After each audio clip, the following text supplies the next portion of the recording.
Understood. Oh, Get out of my sight! Hey everyone, Scott from RPGFan here, and today we have a preview of the upcoming Trails Through Daybreak 2. Thanks to the lovely people over at NIS America, we recently had the privilege of watching a preview demo for the upcoming game. No, your eyes aren't playing tricks on you. Even though Trails Through Daybreak only recently released this July, the sequel will release this February 14th, a perfect Valentine's present for all the Trails fans out there. It also brings the West one step closer to being caught up with the Japanese releases of the game, which felt like an impossible task for several years. But once Trails Through Daybreak 2 releases, we'll only be one game behind. So a lot of kudos to NIS America for getting these games into the hands of Western players at such a great pace. As a huge Trails fan, I appreciate their efforts to catch up with our Japanese counterparts. So let's see what Trails Through Daybreak 2 has in store for us, shall we? To avoid any major spoilers for our readers, I will broadly set up the general introduction to the game so that we can discuss a few things. Daybreak 2 is set 3 months after the events of Trails Through Daybreak and continues the story of our main protagonist Van and his Arkwright Solution companions. It all starts with a knock at the door, just like last time, but this time, it's Elaine who comes to Van for help, not Inez. A Crimson Grendel is currently terrorizing the city of Edith, and Elaine is worried it ties back to Van. All the while, our favorite two members of the Imperial Picnicking Front, Swin and Nadia, are in Edith searching for someone. So right off the bat, it should be very apparent that Daybreak 2 is not the best starting point for newcomers in the series. Like many other Trails games, this game assumes you played the games before it, and in this case, it assumes you've at least played the first Daybreak. Since Swin and Nadia from Trails Through Reverie also make appearance, knowledge about it and a few others will probably be needed to fully enjoy Daybreak 2 as well.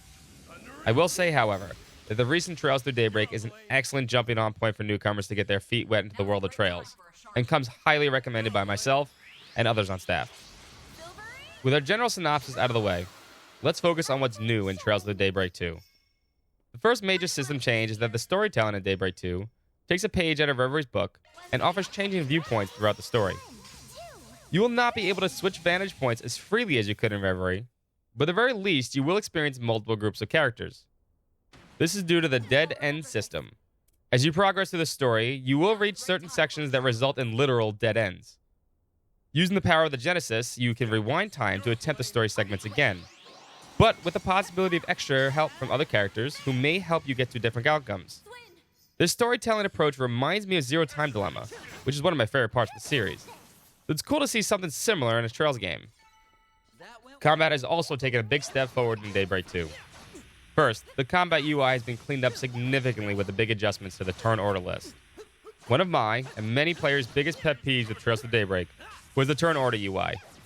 It was hard to understand, too small, and changed many of the established parts of the combat the series has put forth.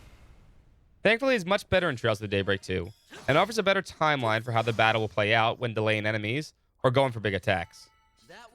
Field combat has also been expanded, which now includes the ability to cast arts and perform a cross-charge attack. Casting arts in the field is as simple as pressing triangle, which will then cast the art tied to the current driver that the current character has equipped. The first art in each driver will be the quick art for the field combat. I should note that casting quick arts uses a lot of EP, so they can't be spammed. The cross-charge attacks can be activated between two characters when you pull off a perfect dodge and react quickly enough to do a counterattack with your own. It pulls the old switcheroo on the enemy, with another character doing the counterattack instead of the currently controlled character. These additions keep Daybreak's straightforward approach to field combat fresh and exciting. Other additions include a rebalancing of shard skills that will hopefully prevent some of the broken ones, such as Arc Feather, from being too powerful this time around. Previous Trails games featured Lost Arts, while Daybreak 2 introduced the similar Dual Arts. These are powerful one-time use art spells that use two elements and a lot of EP to do high damage. You can no longer also spam S-crafts on the same character, even if you have the required CP, so no more spamming Grendel Kick over and over to win fights. Finally, there are more arch drivers and hollow cores to diversify the options for the additional characters that will be playable. All these changes from the first Daybreak will hopefully lead to a more balanced combat, while still maintaining the enjoyable turn-based system of the previous games. I also got to ask a few questions that I thought were important to ask before the game comes out. First off, at this point, there is no confirmation of a demo release for Trails Through Daybreak 2. That doesn't mean there won't be one. It's just that NIS America hasn't confirmed anything yet. Hopefully, they will release a demo because Daybreak's demo was robust and lengthy, which I think helps people get into the series. I also asked if any additional English voice acting will be added to the game, as they did with Trails Through Reverie. And unfortunately, there will not be. There will only be English voice acting where Japanese voice acting occurred in the game.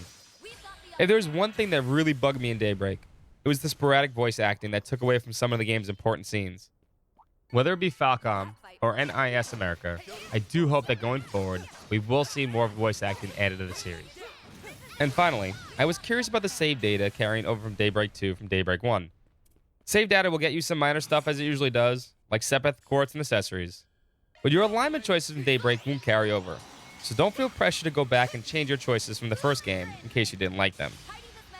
The Legend of Heroes Trails to Daybreak 2 is shaping up to be an amazing addition to the series, and I can't wait to hop back into the world of Zamiria this February, even after the 100 hours I spent there in July. These RPGs are just that much fun. And with that, we come to a close on another preview. I want to thank NIS America one more time for inviting us to attend this event. And as always, there's a written version of the video in the description below and on the website.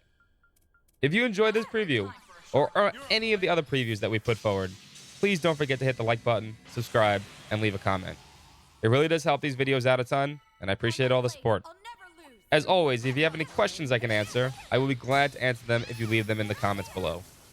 And as always, have a great night, and I'll see you in the next one.